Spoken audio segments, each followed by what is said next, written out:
Americans work together, and that's important. We're always reaching out to be the helping hand. We love our country and we put family first. So do Republicans.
Americans work together, and that's important.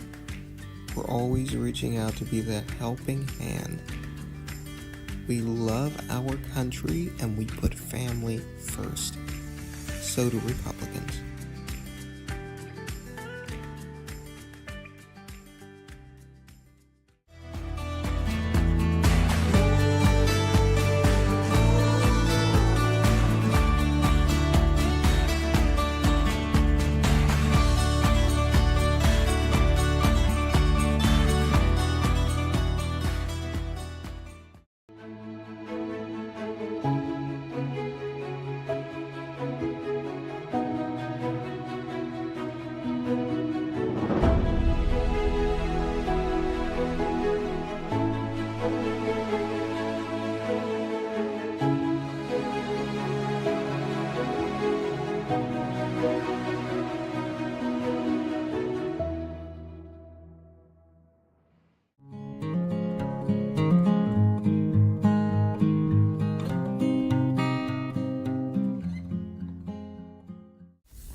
Americans work together, and that's important. We're always reaching out to be the helping hand. We love our country and we put family first. So do Republicans.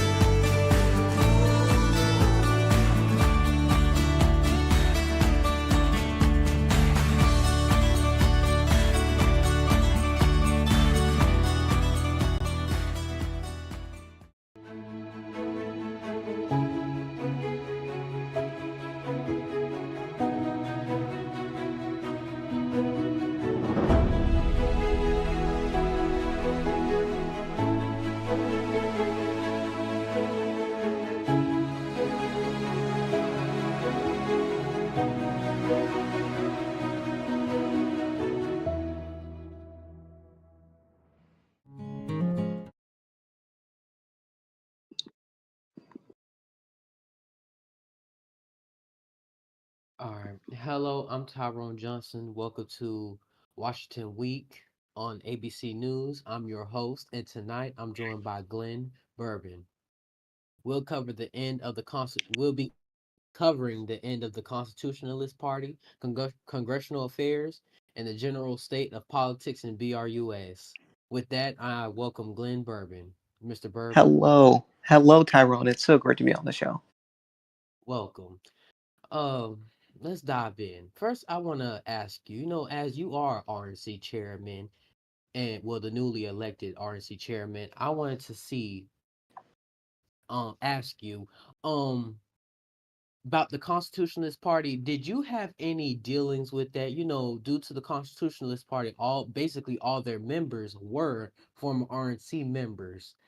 Did you have anything to do with, the abolishment of their party? Like, did you have any backdoor deals going on with their chairman, Mr. Lucas Bennett. Lucas Bennett? Yeah. Absolutely not. Me and Lucas have been friends for a long time. His breaking away from the Republican Party wasn't any of my knowledge, and the dissolution of the Constitutionalist Party, I didn't have any knowledge of that. I actually was alerted by a fellow RNC member. I did not know that that was going on at all. However, I'm happy that the Constitutionalists came back to the father party of Bruss, the Republican Party, and it's just an honor to chair such a spectacular party. Yes, I hear you with that one right there. Well, certain RNC members, um, from what I believe, Scott Irons is his name, and Leo Hmm. Stone, they've stated some, hard, they have some strong opinions. They had some strong opinions against every member in the Constitutionalist Party coming back to the RNC. Actually, they stated that they didn't want them back. They basically wanted an alliance with the party. This was way before the fact that you even got your Hmm. chairmanship, Hmm. because as myself, I am one of the members on the RNC. Hmm. Um, but and when the members from the CNC did come back to the RNC, we've heard, those same two individuals, they still did not, agree with any of those people coming back to the party.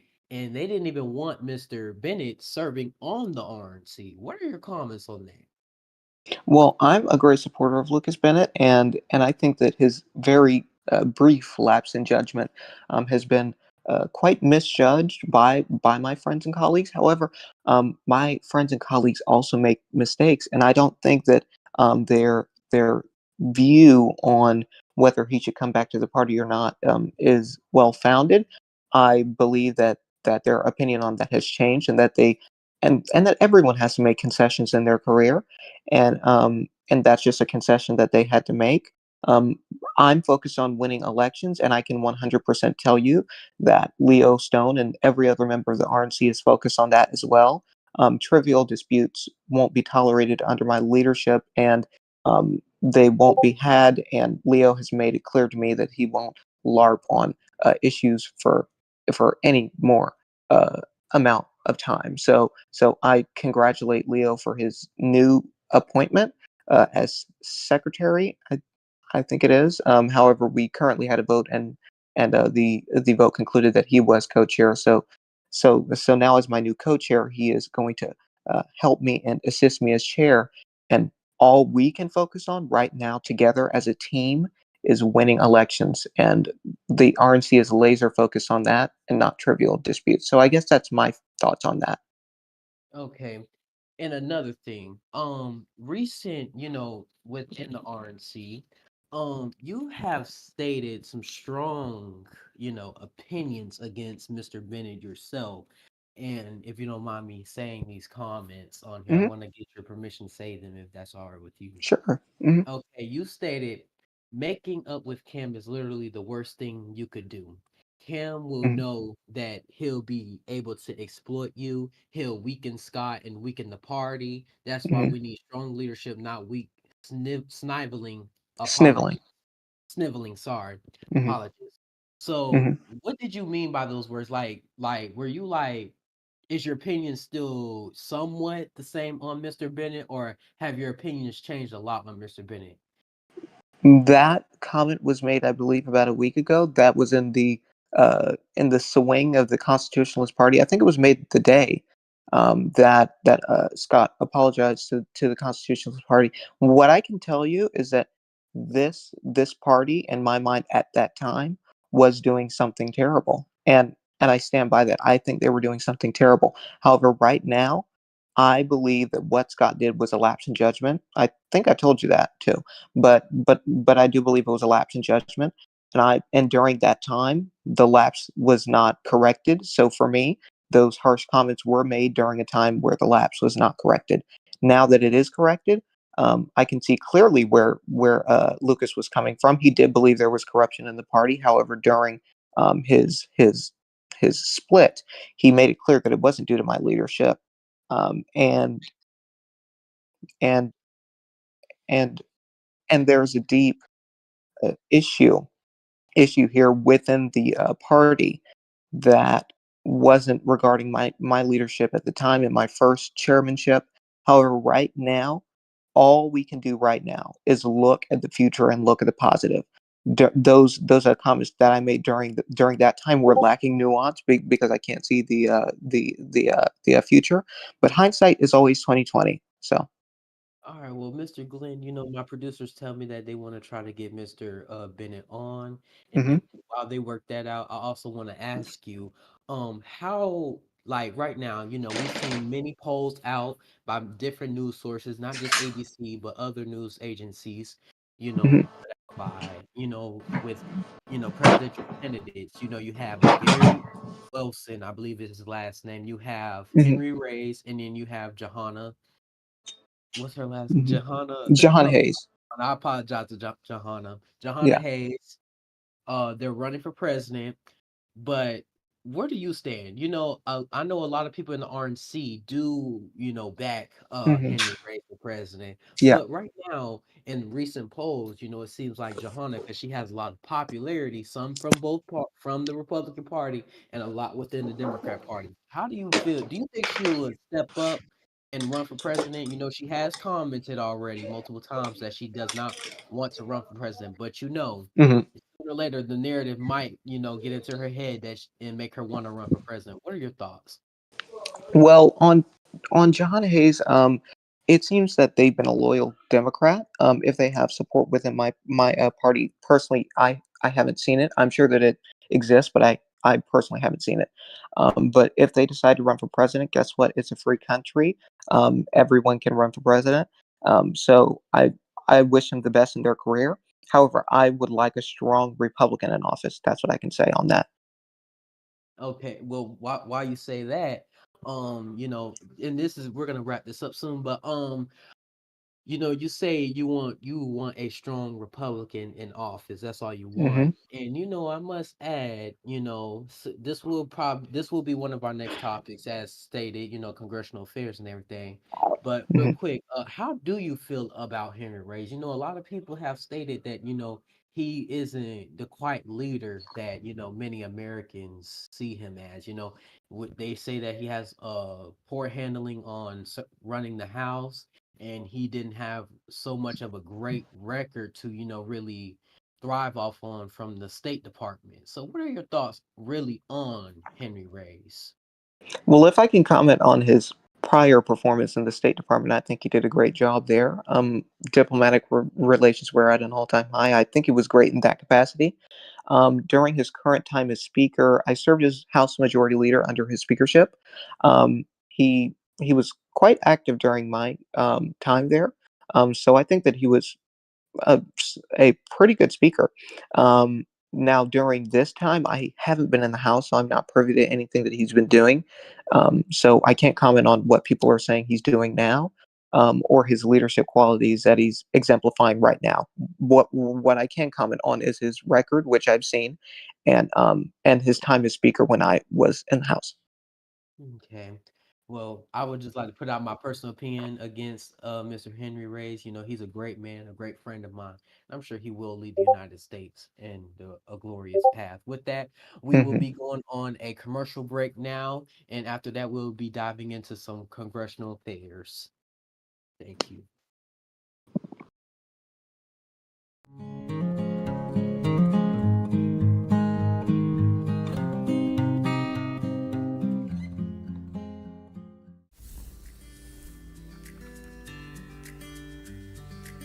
Americans work together, and that's important. We're always reaching out to be that helping hand. We love our country and we put family first. So do Republicans.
Americans work together, and that's important.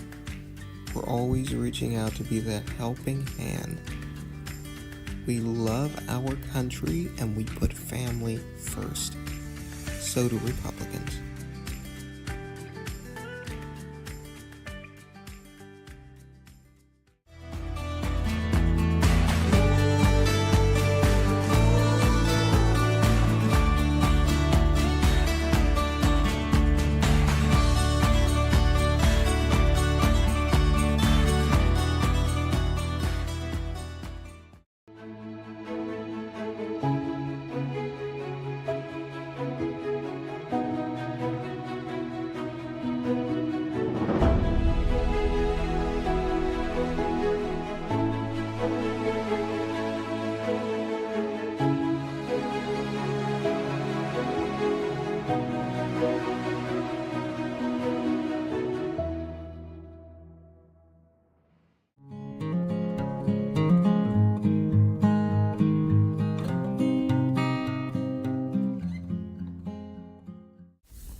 Americans work together, and that's important. We're always reaching out to be that helping hand. We love our country and we put family first. So do Republicans.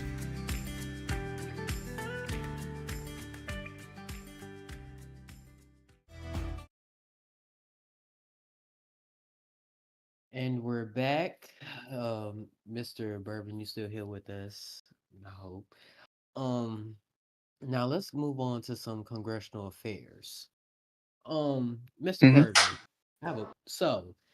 as we've seen so far, with myself getting recently elected into the United States Senate in my special election to Georgia, and so has Johanna Hayes, not Hayes, I'm sorry. So has Senator Johanna, and so has Senator William.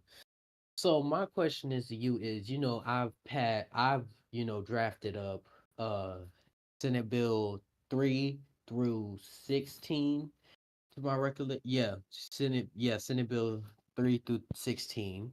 And the main ones that, were on the agenda already. One of the ones I want to comment to ask you about is Hmm. Senate Bill 13, the 40% tax tariffs on China.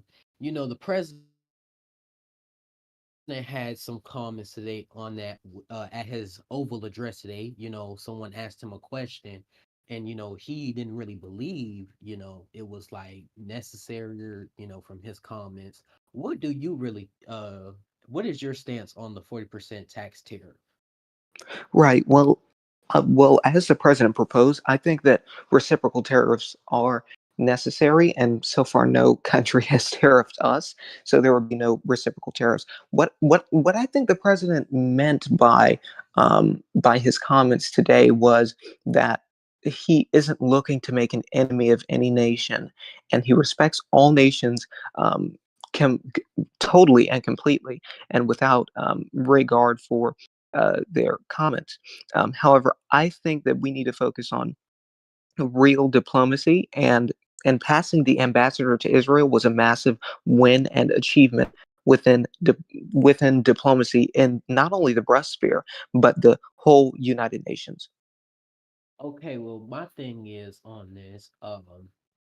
Is that the president say, there's no need for a tariff on China is due to the fact that no other nation or China themselves have not put no tariffs on the United States. Well, China has out bluntly disrespected the United States by just up and leaving a meeting while, our US diplomats were in the middle of trying to discuss some sort of diplomacy with them. Do you Mm. not believe that all this mess that, and China picked this fight? Do you not believe that it is necessary for the United States to show China that we are not the type of nation that to be disrespecting like that? Mm. Right. And I think that that goes to the point of peace through strength. I believe that if we have a strong president in office like we do now, that China will never, ever, ever try anything that will harm us. And I think that the executive order that our amazing president Mordecai Siegel signed today was just another step in that amazing plan. I mean, that executive order to embolden uh, cybersecurity within the United States, I mean, that sends a big message diplomatically, right? And I think that he's doing a fantastic job with the cabinet and with all the other executive orders and with foreign relations as a whole. However, I also believe that there's a lot more work to do, and if that takes negotiating and tough negotiating with China, President Mordecai Siegel is not one to back down. Okay.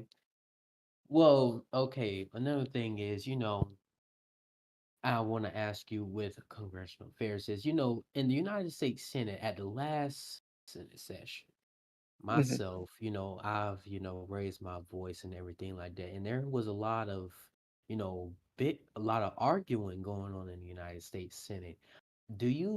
What are your comments? Like, do you believe that, myself for one, and any other member, should have, carried themselves differently? Because, the senator, I can't recall his name, but I do believe he is Senator Bennett's son.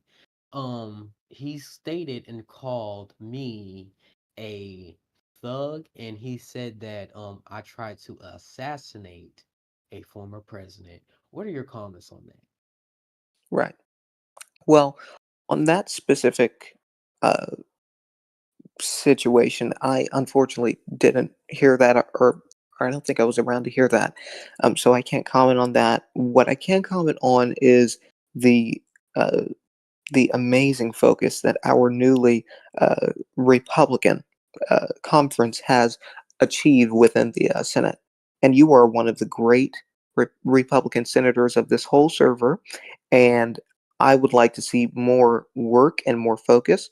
Um, Specifically from that area. However, one thing that happened on that night that I think is important to recall and to point out is that Liam Carrington was also quite, you know, quite uh, not very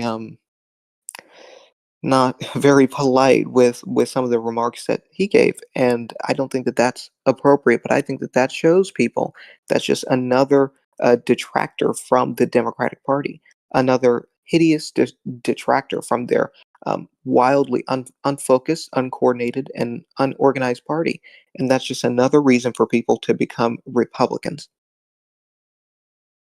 Okay. I want to comment. I want to say something about the vice president. He's a great man. I love him. No homo. But anyway, um, the vice president. There was recently some sort of, and I call it fake news, that the vice Mhm. president has some sort of dementia and that he does not know how to preside over the United States Senate. What are your comments on that? Do you believe that the rhetoric that that news agency put out against Vice President Ratcliffe is false information or some sort of slander propaganda to, ruin his image? Well, I think the news organization that you're referencing is TMZ, and TMZ is a wildly entertaining news organization. I wouldn't rely on them for official news and things like that. So we'd probably leave the American voters with a message here. For reliable news, you have to go to ABC. Don't go to TMZ. Don't go to anyone else. You gotta come here first, or all hell's going to break loose. If you go to TMZ for any sort of reliable news or good news, you're not going to get it. You have to come here. But on my personal experience with Vice President Ratcliffe, I actually attended a legislative meeting with him. He was very, very polite, very, very knowledgeable, and from my personal experience with him, he's been great. Okay. And another thing with same on the vice president on his thing, not with the thing with the news story though. Do you Mhm. believe, some speculate that the vice president is what they like to call the HNIC of the administration. Do you believe that the vice president is actually running the administration behind the scenes?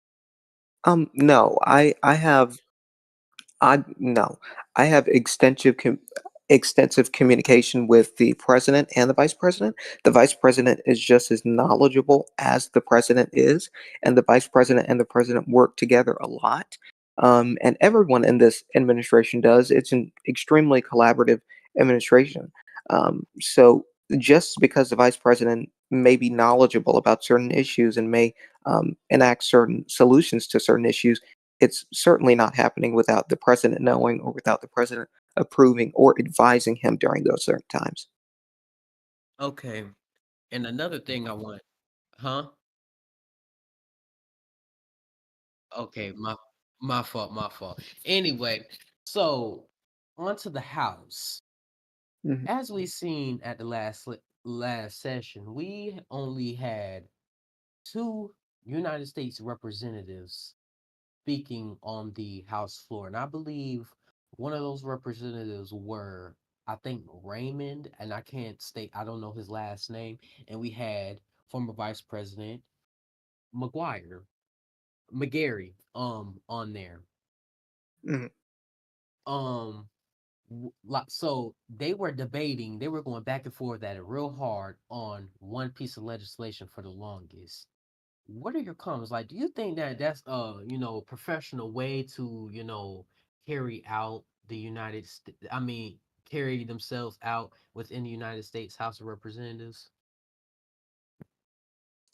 Well, I think that we need to take a good look at all of our representatives and the ones who are performing the best. I think those are the ones who we need to avail publicly. I do think that McGarry, his former expulsion was a massive, massive scandal.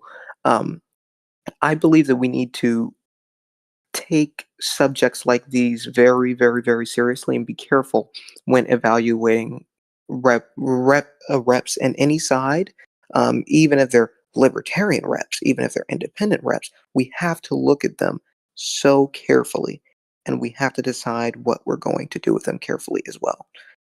So yeah, but if McGarry's ever in trouble, I would have to defer to the opinion of the House Ethics Committee, certainly.